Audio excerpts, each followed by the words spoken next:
Welcome to the Lowdown. Yo soy la uno brazo bendito, and I am your host. Thank God we're back. You all thought I wasn't going to do it. You really thought I wasn't going to do it. Surprised you. For real, guys, thank God we're back. Thank God it's Friday. TGIF. While we're speaking acronyms here, you guys remember when we were kids and everybody thought texting was killing the English language?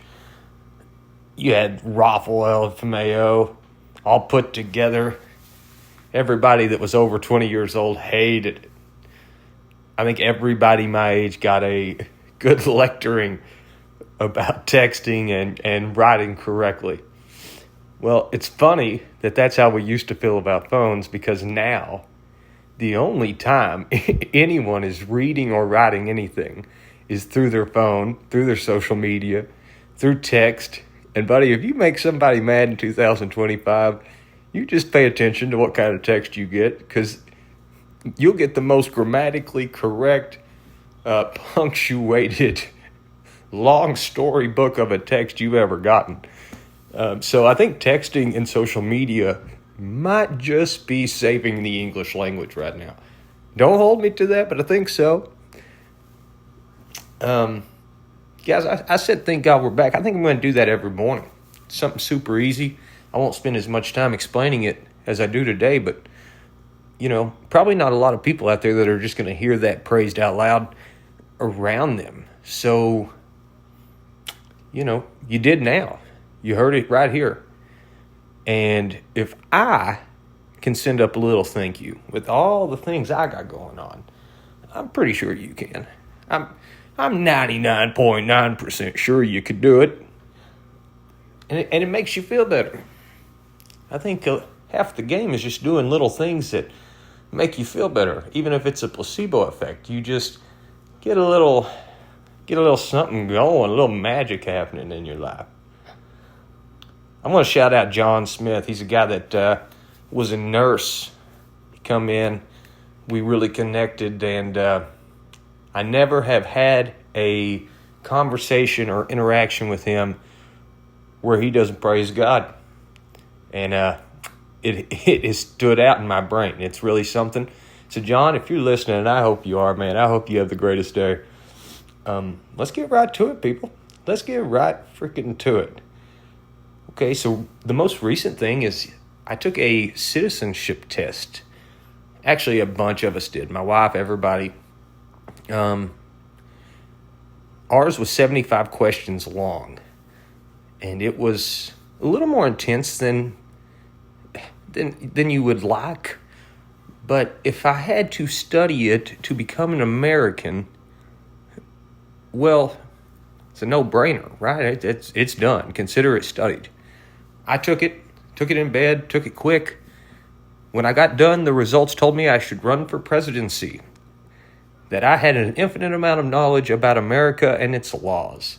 So I'm kind of bragging there a little bit. I ain't going to lie to you. That's a little brag, but that felt good, my whole life I've heard everybody talk about how hard the citizenship test is. Well, after I took the test, then I wanted to know how hard it really was, so I know there's some things that I'm going to be forgetting or that I don't know about becoming a citizen because I was birthed as a citizen. But to become a citizen, as far as the .gov websites can let you know, you go down to a courthouse or a municipality, you pay a $750 fee to put in an application, and then you wait. I'm sure the waiting is terrible. I'm sure dealing with the government while you're waiting is god-awful. That's just how the government works. They don't care about you, and they never will. And after you wait, you go and you do your test. It is a mostly verbal test. They ask you 10 questions. You must get 6 correct. There is a 100-question study guide, questionnaire. It literally has every question they could potentially ask you and the answers they're looking for, and you can print them out and just memorize them. Probably not a lot of fun or something you want to do if you're a regular American already, but if your life depended on getting your citizenship, pretty simple stuff. You have to write a sentence in English. I think you have to be able to speak and understand a sentence in English spoken to you. From what I can see, that is what it is. There is undoubtedly a lot of stuff on there that I don't know about that the internet didn't tell me in my quick little sweep.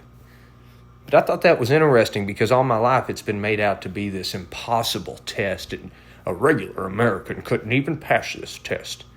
Well, I did it in bed at midnight, and I passed it and did all 75 questions. So it is what it is. I just think maybe people like to play with emotions and make it sound like it's impossible, so maybe you'll be a little more compassionate to the ploy of not understanding immigration. I think I understand it fairly well. I really do. While we're talking about that, I missed one easy question. What was the longest river in America? I picked the Mississippi. Instinctively, I didn't even think about it, and it was the Missouri. And I feel like I probably was taught that. I was a little disappointed for getting it wrong. The Missouri goes all the way up from Montana and that Yellowstone area into the Mississippi like a tributary, and they run together. It's about 100 miles longer than the actual Mississippi itself. And I guess that's where verbiage comes in. It didn't say largest or highest volume of water. It said longest, so there it is. Okay, I think if you are looking at my picture here that I created there, it looks like I burned it onto a CD in 2005. By the way, extremely difficult to come up with an idea for a picture for your show. I had no idea what I wanted or what to do or what would be goofy or not, so I just did what felt natural. I'm going to talk about one of the pictures on there. There's a guy in the top right corner there you see with his fist up at a podium, and he's speaking. That is my favorite president. That is Teddy Roosevelt. TR to his friends. We call him the Bull now. The old Bull Moose. Look, guys, he did a lot for us that he doesn't get praise for. I'm not saying really he's right up there with a Lincoln or a Washington. He did a lot of amazing things, and he looked out for poor people in ways maybe we don't understand. He was our 25th president. He originally was a vice president, but the president he was acting under got assassinated, so he had to take over at 42 years old. He was the youngest active president at the time. And after his vice presidency that turned into a presidency, he ran 2 more times and had 8 more years as president because the half of his term that he served as president doesn't count as a full presidency. So he really had about 10 years there, which is cool. Guys, he started out his life up in the North Woods with asthma. Back in those days, they didn't have no inhalers, no bronchial inhalers. It was a really devastating thing for children to have. Super sick little kid, kind of a nerdy little kid. And he turned that all around. He went to Harvard. And while his wife gave birth to his first child, she passed away. And on the same night, his mother died of tuberculosis. And it sent him reeling. I think he was quoted as saying, "The light of my life has gone out." It sent him into a spiral. He went and bought a cattle ranch in the Dakotas and kind of became a cowboy. And while there, he was writing a bunch of historic stuff, and the Navy picked him up to be the Secretary of the Navy, and they fought Spain. A naval war, fought Spain, and through his direction, they were able to win. He created the Rough Riders and came back as a war hero from the Rough Riders and from his Navy days, and that led him into becoming New York's governor, which led to his presidency.